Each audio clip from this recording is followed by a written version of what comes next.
Hello everyone, welcome back to our channel iOS. In today's video, we're going to see how you can reset app settings on iPhone. Well, it is a very easy and simple process, so let's dive right into it.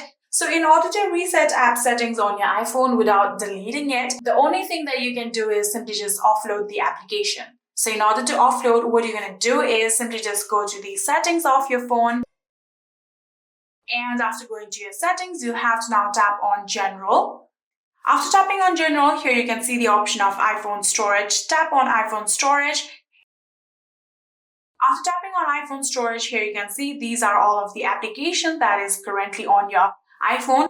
So after scrolling, here you can also see the option of show all. If you tap on it, all of the applications will be shown and you can select any of the application that you want to reset.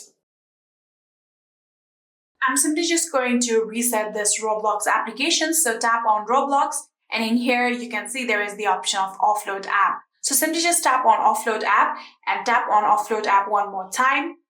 And then it will take few minutes in order to reset it.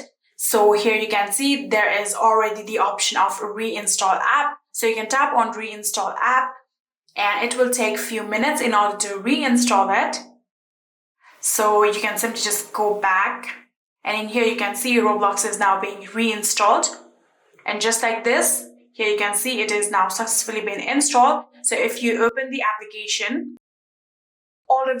here you can see I am currently logged into my account and none of my account has been logged out or deleted, but it has been resetted. So all of the data has been clear cached.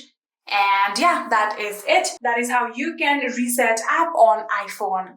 I hope this video was helpful to you guys. If it was, please do not forget to hit that subscribe button and like our video. Thank you so much for watching. See you in the next.